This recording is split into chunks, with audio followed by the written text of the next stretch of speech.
Your lawn is turning the color of toast, the hose feels hot enough to cook pasta, and the petunias have filed for emotional damages. Meanwhile, a few native plants are standing in the same heat looking perfectly fine, blooming, feeding pollinators, and behaving as if 98 degrees is just weather with confidence. These are 12 native plants that are ridiculously hard to kill once established. You can still kill them, of course. Gardeners are creative. Put a desert plant in a wet clay bathtub and water it every morning, and nature will eventually surrender. One important note before we start. Native is a regional word.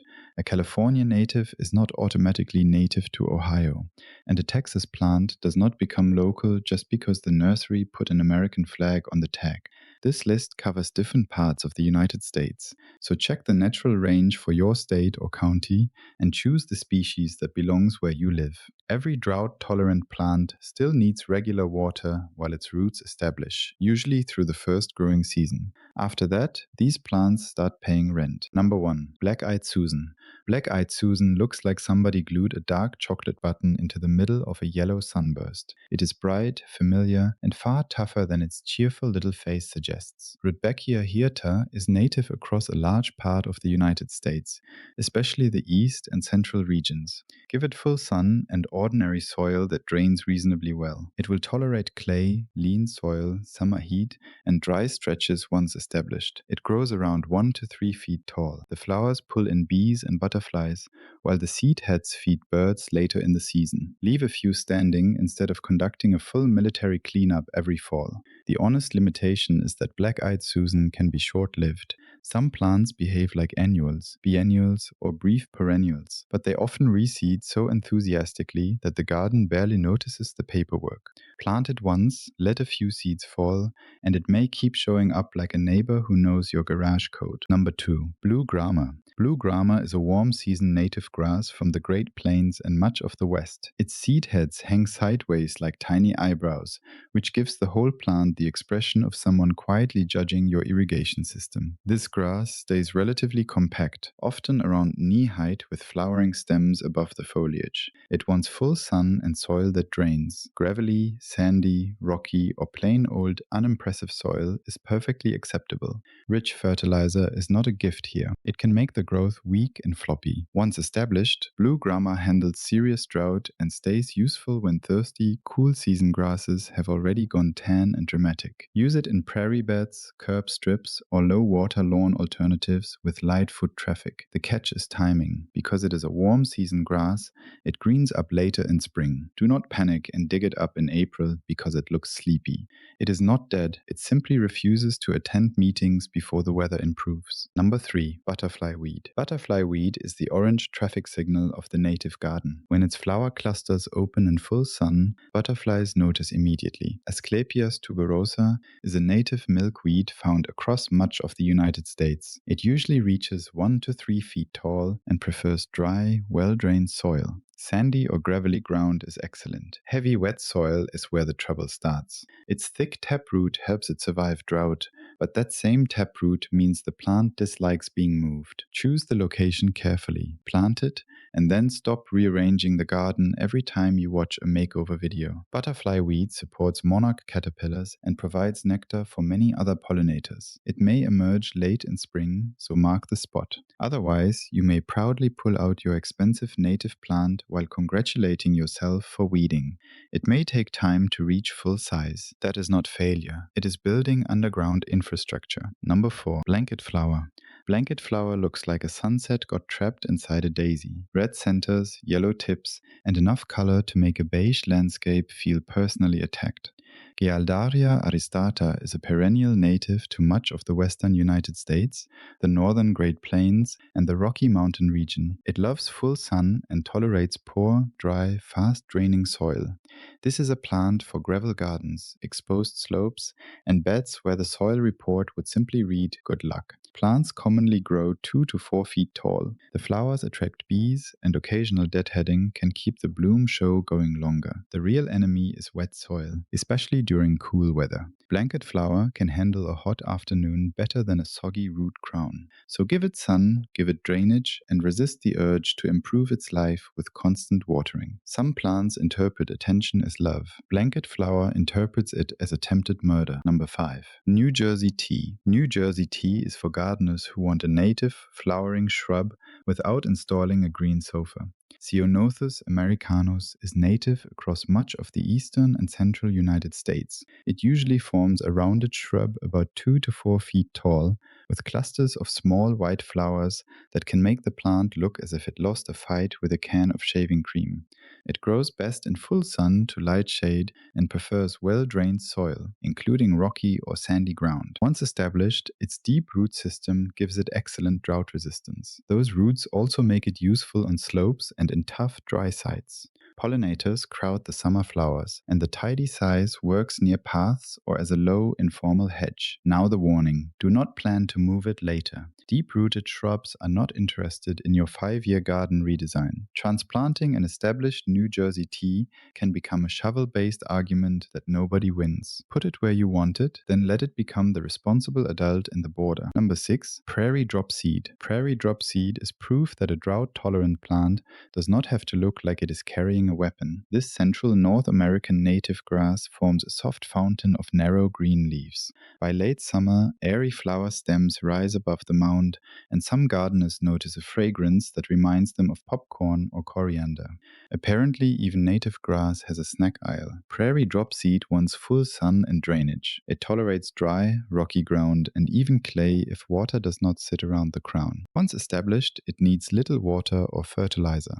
It stays in a clump instead of sprinting across the property, making it useful along paths or between flowering perennials. The limitation is patience. Prairie drop seed can be slow to establish, especially from seed. This plant is not lazy. It is operating on prairie time, where nobody promised you overnight shipping. Give it a couple of seasons, and the reward is a durable grass that looks designed even when you have done absolutely nothing. Number 7. Red yucca. Red yucca is not actually a yucca, which is already a strong start. Gardening would be too easy if plant names behaved. Hesperale parviflora is native to Texas and the Chihuahuan Desert region. It forms a rosette of narrow, arching leaves, then sends up tall flower stalks covered in coral red or pink tubular blooms. Hummingbirds treat those flowers like a roadside diner with no closing time.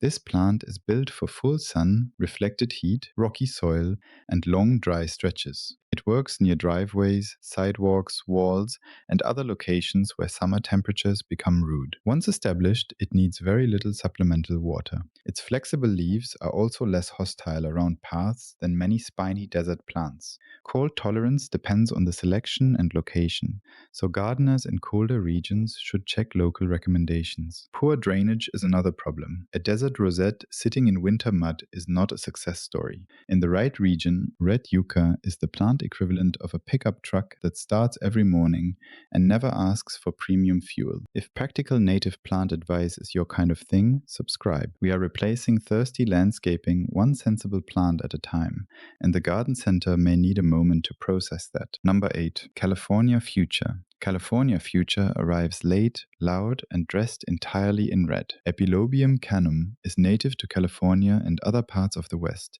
depending on the variety. It produces brilliant tubular flowers from late summer into fall, exactly when many other plants have given up and started looking through retirement brochures. Hummingbirds love it. In a dry western garden, the red flowers can turn a dusty slope into an aerial traffic zone. Give California Fuchsia full sun to light shade and soil with decent drainage. Once established, many forms tolerate extreme heat and very low summer water. It can spread by underground growth, which is useful on slopes and in larger naturalistic beds. That spreading habit is also the warning. Do not place a vigorous form beside a tiny, polite perennial and act surprised when the fuser claims the property. It may look rough or go partly dormant during drought. Let it rest and return. This is not a manicured little cupcake plant. It is a hummingbird fuel station with elbows. Number 9. Desert Marigold. Desert Marigold grows where the soil looks less like soil and more like leftover construction material. Bileia multiradiata is native to the deserts of the southwest. It has soft silver-gray foliage topped with bright yellow flowers, often blooming over a long season when conditions cooperate. The pale leaves help reflect heat, while the plant handles sun that would turn many nursery annuals into expensive compost. It wants full sun and very fast drainage. Sandy, gravelly, or rocky soil is ideal. In the southwest, it can thrive in hell strips, rock gardens, and open dry beds with little extra water after establishment. It can be short-lived but often reseeds without requiring a yearly ceremonial purchase of plastic flower trays. The danger is overwatering. Wet soil can cause crown rot, especially in humid climates or heavy clay. This is a regional specialist, not a universal solution. Plant desert marigold where the sun is brutal and the hose is lazy. Then step back. It has been training for this climate longer than your sprinkler controller has existed. Number 10. Purple coneflower. Purple coneflower is the reliable friend of the eastern and central native garden. It shows up, brings snacks for the bees, and does not text you 6 times about watering. Echinacea purpurea produces pink-purple petals around a raised orange-brown cone.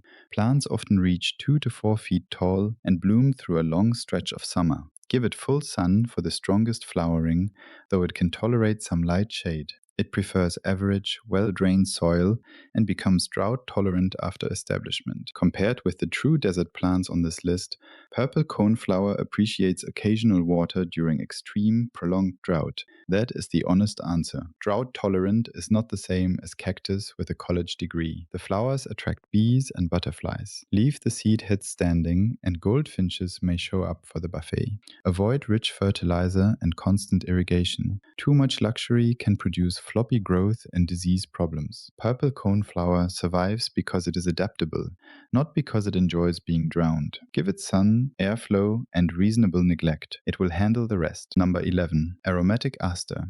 Aromatic aster waits until fall, when the rest of the garden is tired, dusty, and emotionally unavailable.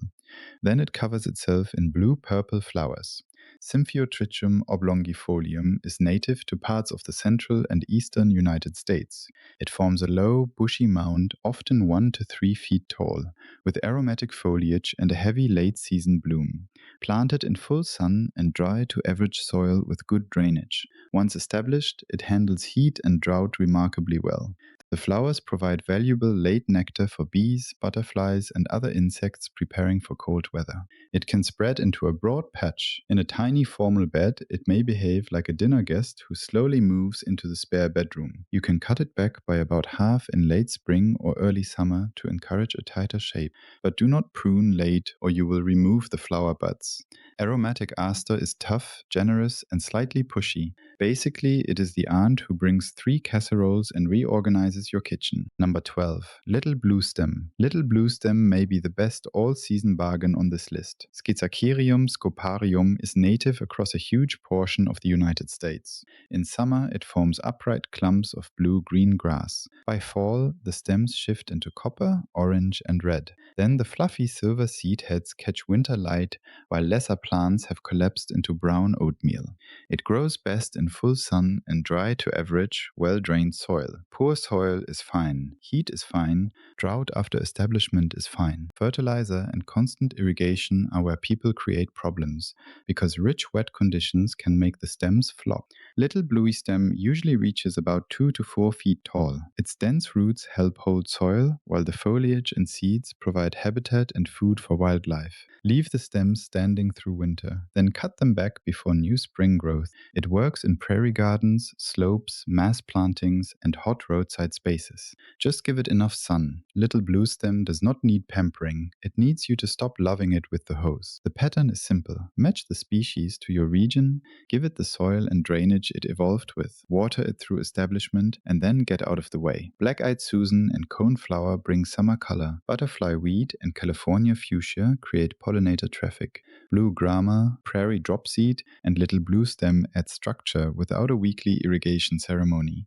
Desert marigold and red yucca handle heat that feels personally insulting. The hardest part may be resisting the habit of feeding, watering, spraying, and fussing with plants built to survive without full-time support. Check which species is native to your county, choose the right spot, and start with 3 plants instead of redesigning the whole yard in one caffeine-fueled weekend. Then watch your garden stop fighting the climate and finally join it. Subscribe for practical native plant lists that save water, support wildlife, and require less babysitting. Your host deserves a day off too.